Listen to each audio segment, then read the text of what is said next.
G'day, I'm Tim Thompson. Today I'm looking at a step that some people ignore before they start doing the rewarding work of putting up fences, and that is figuring out what's underneath our feet.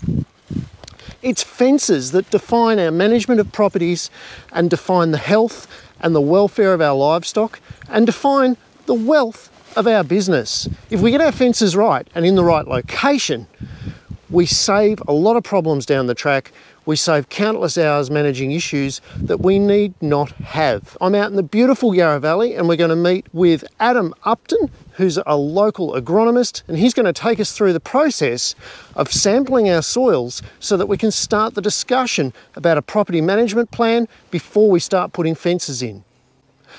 If you're keen on saving time and money and not running around after issues, I think today's video will have something in it for you.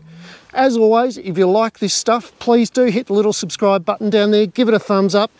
Go and visit my website, timthompson.ag. Lots of resources there for you as well. Let's go and meet Adam.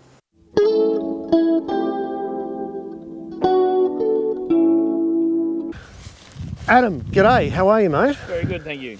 Lovely for you to spend some time with us today. Yep, appreciate that. You're at the moment at a client's property and they've just purchased the place. Now you're out here doing a soil test. And this is a vital first step, isn't it, in building the property management plan for these people?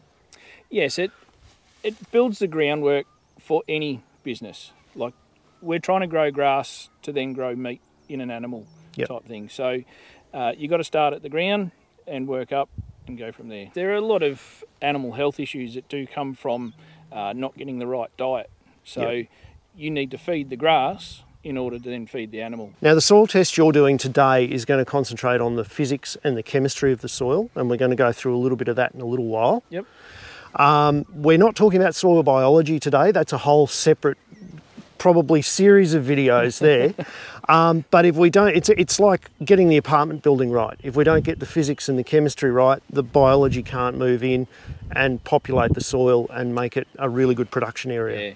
We know there's good connection there between the pH and where biology like to start growing. Yep. So we look at the pH for one, the major nutrients, sometimes also like NPK and S, and then the micronutrients, and then if we get all of those right, then we can start looking at biology down the track. So there's normally an order in preference because of the way they influence each other. Now it would be a mistake for us to come in and say, beauty, I want 10 acre, 20 acre paddocks, let's just make a nice square grid across the property and start running our stock, and then we'll do a soil test. The soil test today is going to give you a lot more information about where you should put fences.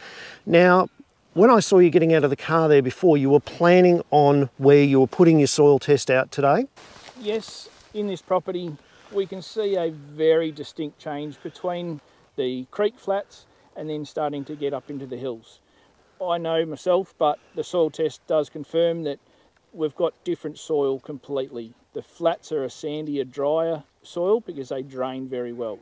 Up in the hills they can hold the moisture, higher clay content, things like that. So there is always going to be a management difference. It links into management of whole farm planning. You've decided to do 2 soil tests. Yes. Can we go and have a look at some of the features that have informed that decision and made you decide to treat this property as 2 separate blocks? Yeah, no worries, we'll go and do that now.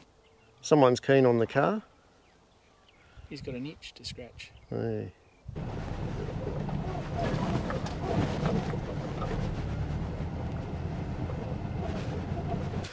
So when you were over in the paddock there before, Adam, you were having a look and having a scan around as to what you were going to sample and how.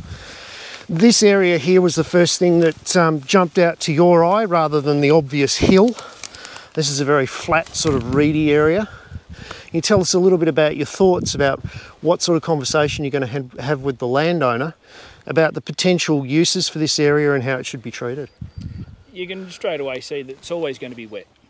So one, either you can't get vehicles through, animals are going to erode it away, things like that. So you'd start straight away thinking about defining your work zone or your management zone, and then maybe fencing this area off or something like that, because the future of it is always going to be wet zone. And like you were saying before, like this whole area, you might get 10 bales of hay out of it, whereas you get a lot more productivity if you can introduce some biota and get some natural fertilisers happening. And it's a perfect divide, isn't it? Because we've got our high value, high yielding hay paddock over here, and then we go up onto the hills where there's a little bit less fertility happening.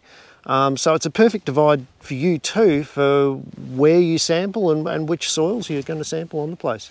Yeah, normally we can categorically say that the flats are sedimentary soils. Yep. So a lot of these grasses can actually have roots down over 1 metre deep into that sandy soil there, compared to the washed hills where you start getting differentiation in species and things like that. So it's easy to work hay on flats, let alone watching a bale roll down hills. So, yeah, no, not fun. Yeah, it's distinct management zones here. Yep. How you go about high inputs equals high outputs, especially when it comes to hay or silage production. And compared to the hills where you might rotate the stock around smaller paddocks up there. And one of the things that's going to inform all of that and the decisions that are made on that will be the soil test that we do today. Let's get into doing it. I can't wait to see how you do it, mate. No worries, we'll do. So we're about to start sampling, and as you're walking across the paddock to start sampling, you're having a look at what's here already, Adam? Yeah, a lot of the composition of the grasses that are growing there give a good indication of someone like myself who's been walking paddocks for 20 years, what it's going to be like underneath as well. You've got Yorkshire fog, poor man's lucerne or trefoil. Not many ryegrass species here. The ryegrass species normally like a higher desirable level in terms of your NPK. Yep. So yeah, you get a lot of meadow grasses, and previous experience is to say, rightio, well, I know this can be improved in certain areas. So. Now you're a random sampler. You like to take random samples? Yes. You don't go by a grid? And there's good reasoning for that, isn't there? Yeah, you can do a grid, especially in broad acre terms. When you've got 200 hectares in one paddock, you can then start having land classes within that paddock. Yes, it's one management zone. So therefore you've got to make sure that you go back to the same GPS point. When we're dealing with a lot of paddocks around the Yarra Valley here, a random sample where you either do a zigzag or a big loop or a circle across a paddock is suffice in order to get that random sample. So, because here what's underneath the ground is going to be really random as well, isn't it? You can have 3 or 4 different fertility zones, and you want to hit them randomly. Yeah, you've got to make sure that as you're walking across a paddock, you're not walking over an old burn pile. You're not walking over where a bale of hay was fed out in a ring or something, stock camps. So avoid water points, avoid lone trees, avoid where you feed out hay, avoid where there are tracks and gateways. Yes. Yeah. Yep. And otherwise, be random. The easiest way I do soil samples is just with a hand sampler. It takes a 10 centimetre core, which is industry standard, and it's got a little collection bucket, all out of stainless steel, so there's no rusty shovel influence on the sample. And it's really important if you are taking samples, and if you do go to the local agronomy shop and get a corer of your own and decide to do your own work, that you do at least 30 samples, because it's a statistically significant number. Now try saying that fast backwards. You've got to take at least 30 samples, don't you, for a good single sample? The more the better, then it's more representative. Yeah, your standard deviation starts to sort of even out. Yeah. All right, let's get into it. Let's do it. Will do.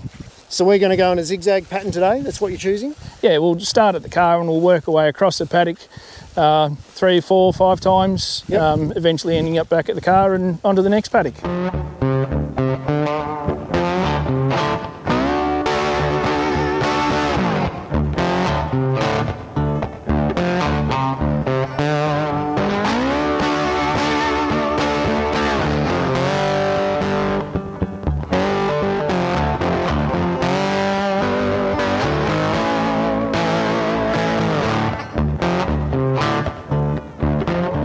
10 centimetre in length. It represents the majority of the root zone that grasses utilise. It's an industry standard that we all work to, so we can go back time and time again and we're consistent. And you can see, being river flats, you do have a fair depth of the roots in this grass, even though it's doing fairly poorly at the moment. And it does have a sandy feel to it as well. You can start doing a ribbon test and you can get to know what soil type it is. All right, so we've got a sample here, Adam. Take us through the basic process that you use to ready this for the lab, because we're not going to send all of this soil to the lab, are we? No, the lab requests about 250 grams of soil. Yep. So of these cores, I then just use a plain old bucket and tip that in there.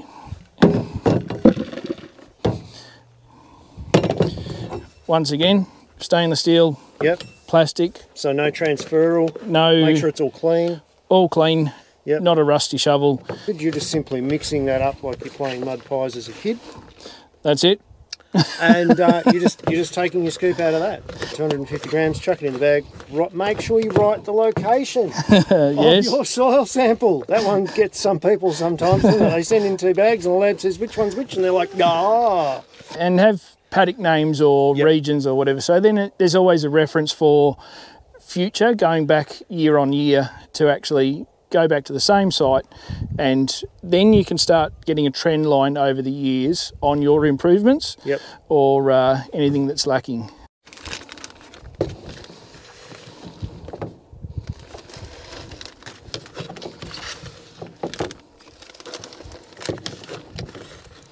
Now that 250 grams, that's only approximate? That's approximate. There's normally a halfway through these small bags. They require a minimum of 220 to 250. I do weigh them sometimes when I've got many going in the post. You don't want to overdo the post bag. So apart from that, sample 1 done. So now you've got to go and walk up and down the hill. Yes. And sample the hill separately. Thanks for volunteering. Okay.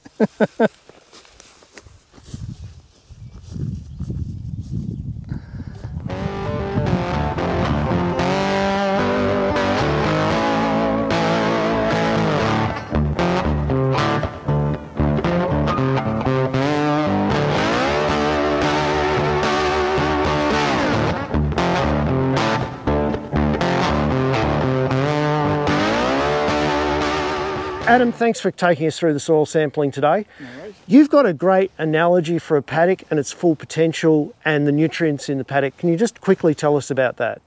Yeah, so when we're making recommendations for soil testing, it's taking the whole lot into consideration and making sure that it's balanced from the pH through to the nutrients.